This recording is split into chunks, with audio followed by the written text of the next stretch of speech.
he pulled me aside and he said, listen, I just want you to keep your head down. Don't make any fucking waves, because this new battalion commander coming in, she's a raging bitch. And I was like, great! Out of the frying pan into the goddamn fire.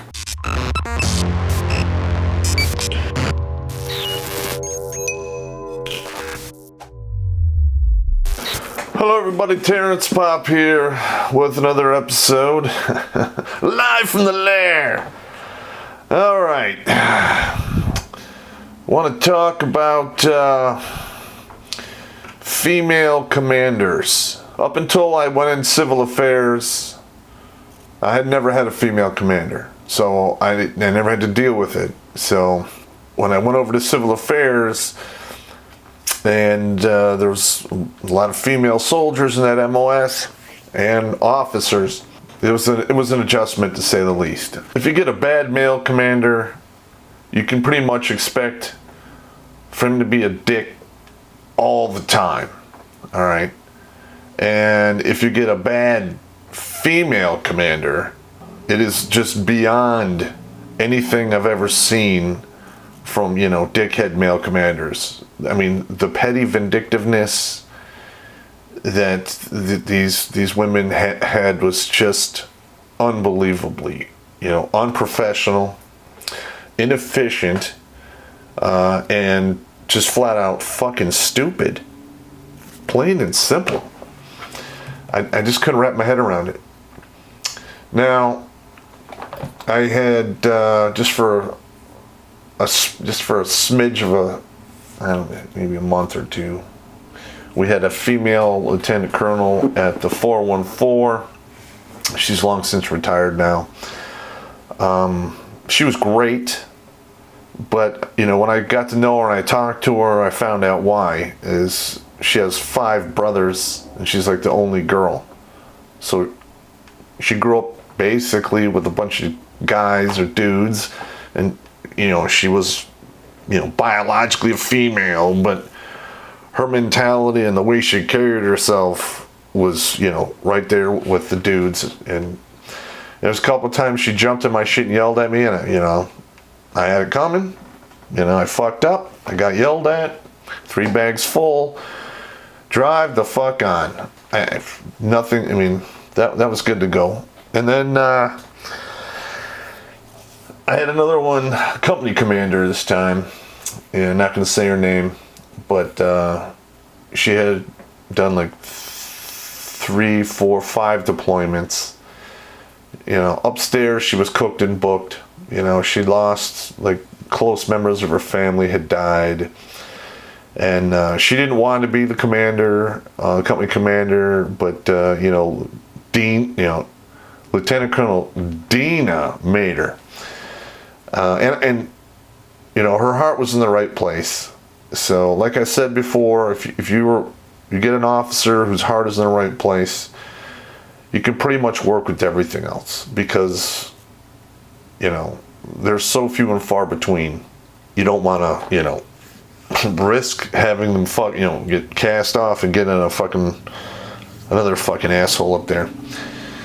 So I basically did all the training schedules. I put everyone in for schools. I did all the op stuff, and I'd only contact her for signatures like once a week. And I, usually it was on a Friday. I would, fax it to her or email it to her on a Friday, and I'd get it, and I'd, get everything processed on Monday when I came into work. And it worked out pretty good. And then I don't know, she just kind of had enough, and I had to basically get her off the books and make sure her hand receipts cleared, which she had 100% accountability going in and 100% accountability going out. I wasn't going to allow her to get fucked over with any flippals or pay for any fucking crazy bullshit, because it's not right. Now, Dina, I would say she's in the top 10 worst human beings I've ever encountered. Okay, she didn't have a speck of leadership ability. She was a control freak.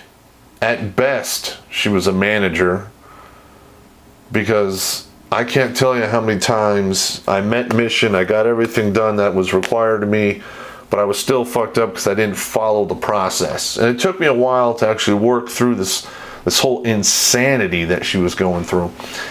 And it basically concluded that she wasn't a leader, she was a manager. Managers, manage processes. Leaders inspire their troops. There was no inspiration from this woman whatsoever. And she basically made the staff fear her. And she did this by sending people for fit for duties. One of the other AGRs, a sergeant first class, she basically threw her out of the program and out of the military, and suspended her fucking, her security clearance, which was unjustified. You're a battalion commander, you can fucking abuse your power. Why not? Fuck it. It's only toxic leadership, and it's one of the main reasons, people get the fuck out of the military, so they want to deal with shit like that. And, one of our other NCOs, not gonna say his name, she fed him off to the fucking DEA and fucked him up 3 ways to Sunday. Now, I'm not saying he didn't have it coming. I don't know exactly what the story was, but the way it was done was completely wrong and unprofessional. It could have been handled completely differently. And, I went up against this lieutenant colonel using administrative violence, and I went toe-to-toe with her, and I outmaneuvered her. And, the funny thing is, and this is one of the main reasons why toxic leadership exists the way it does in the military.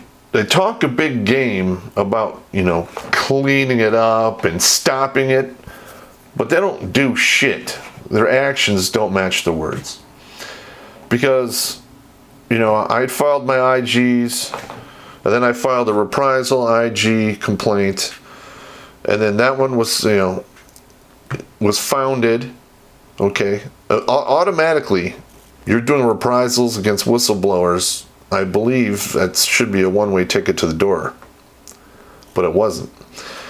They investigated again. And then they investigated a third time, and lo and behold, after the third time, unfounded. It took,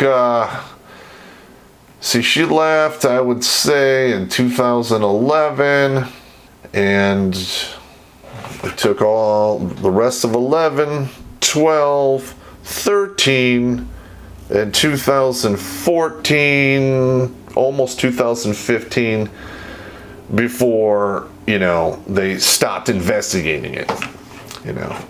It fucked up her promotion to full bird colonel. And, she did get promoted to full bird. I don't know if they backdated or not. I don't know. But, because I remember the general emailing me on my personal email address. And he said, I want you to send me all of the IG material that you submitted to the IG, because I cannot get my hands on it. And I want you to just write up a synopsis of her performance and how she was with everyone around her and send it to me. So I'm like, fine. I sent him all the IG complaints. I sent him all the pictures, sworn statements. I wrote up a synopsis. I had 4 other NCOs write up their synopsis in regards of, this particular, Colonel Dina, whatever. I'm not going to say her full fucking name. And I sent it to the general. I didn't hear anything more about it. Well, apparently, the general kept her around until she went right over 20 years, I believe. And he fucking went in her office one day and said, pack your shit, you're fucking out of here, bitch. Because she was playing fucking games with other fucking commanders and officers in KPOC. and causing, a lot of animosity and rifts because she was doing her same shit she was doing when she was a battalion commander, was tearing everyone around her down to make herself look good. What the fuck is that? It's beyond me how that's allowed to go on and perpetuate, the way it was. So, I left the 414, went to the 403rd in New York, got there, had a lieutenant colonel, male. It was I believe, Pennsylvania State Trooper or New York State Trooper. Great guy. All right, he was hard on his staff, because he held everything to a higher standard, which is not bad. He cracked the whip when he needed to crack the whip, and then he let his people, roll with the missions that they had, and he just wanted to see results. Didn't care about really how it was fucking done, as long as you didn't break any laws and get it fucking done. So, he was good to go. And then, he was getting reassigned, and they were bringing this other female colonel, and I was already fucking, on edge already because I had to deal with the whole Dina thing. And I think the current battalion commander, Lieutenant Colonel B, he was briefed up on all the horse shit that went on, my last unit. So he pulled me aside and he said, listen, I just want you to keep your head down. Don't make any fucking waves, because this new battalion commander coming in, she's a raging bitch. And I was like, great! Out of the frying pan into the goddamn fire. Hello there, Brotherhood of the Traveling Teabag. Because YouTube won't let us monetize any videos with Shotgun Rebellion's music, I'm going to show you Jesse Jane's tits while I tell you that you can support these pop-loving patriots by clicking the links in the description below.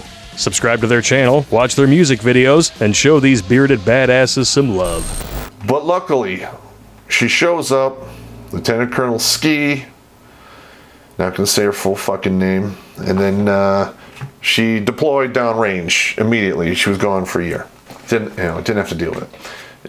They had a stand-in female commander for her. She was just fine. Her heart was in the right place.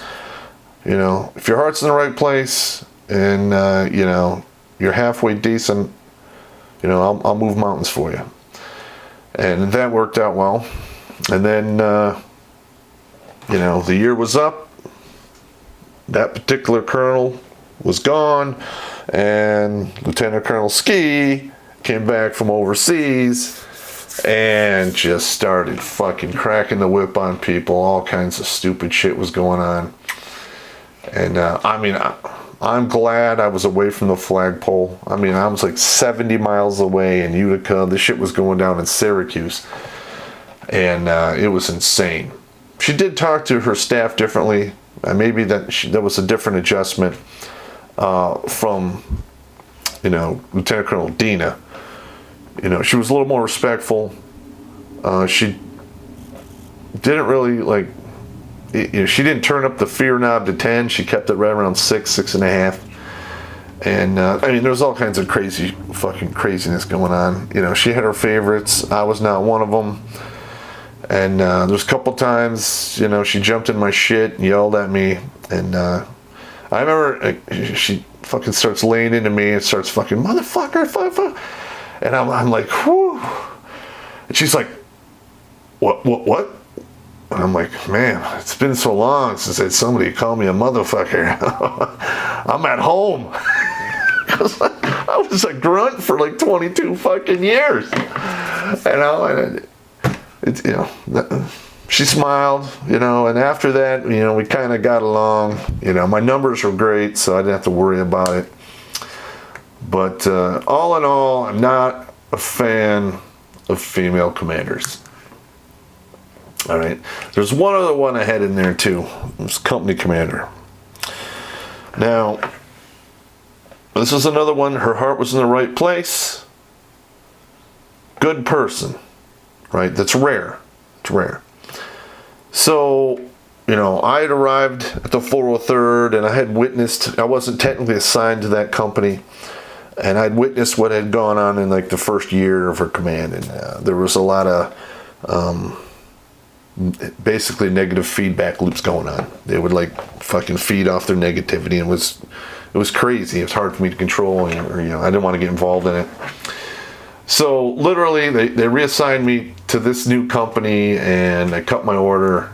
And the day that happened, they were coming back from drum from an AT.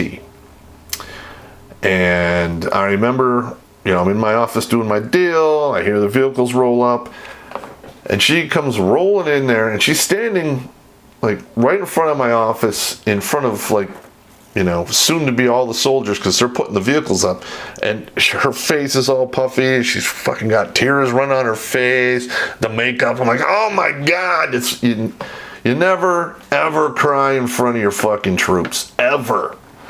So I'm like, what are you doing? Get in here. Get in here. And I shut the door. I sit her down. I'm like, all right, tell me what the hell's going on. So apparently the battalion commander and the sergeant major, there was some kind of personality conflicts for the whole AT, and they were fucking pissed off and blah, blah, blah. And he had called the new company commander, major such and such, or major female major, and wanted her up a battalion. And I'm like, oh, that's not good. It's not good. All right. So you drive all the way back from Drum, and then you have to be here, and then drive all the way to Syracuse.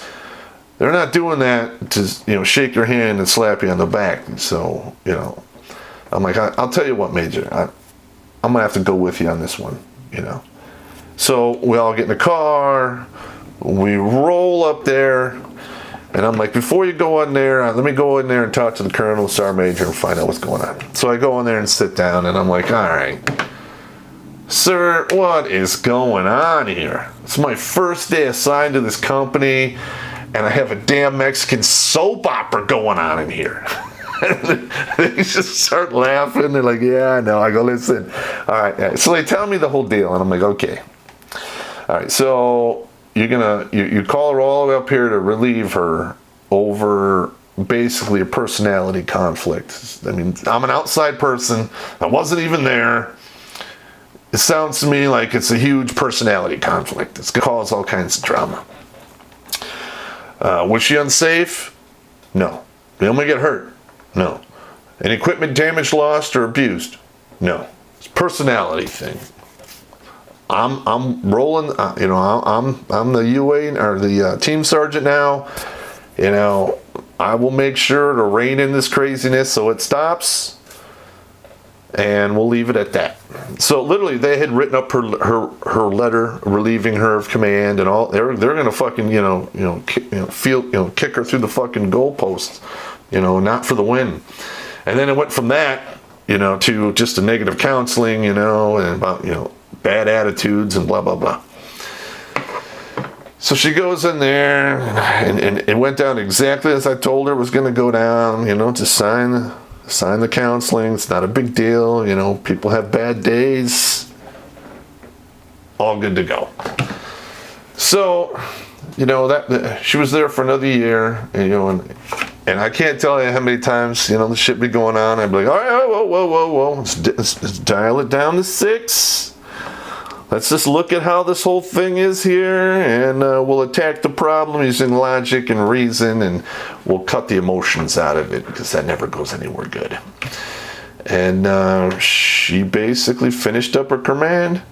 She got a good OER, and she moved on down the road, and hopefully she's doing great things.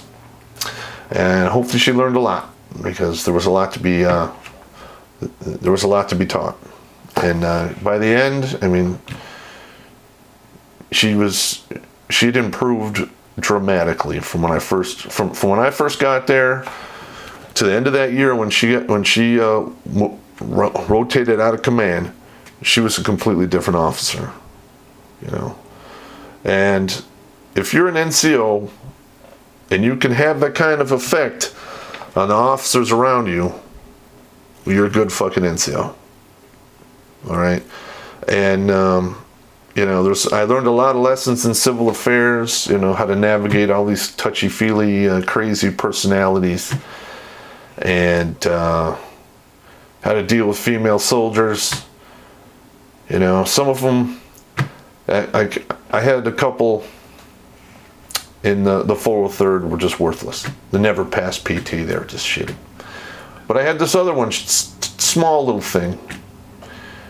She had a heart of a lion, though, and I remember, I'm walking by and she's sitting there and she looks kind of bummed out, and I'm like, hey, what's going on? And like, I want to do this, but I can't.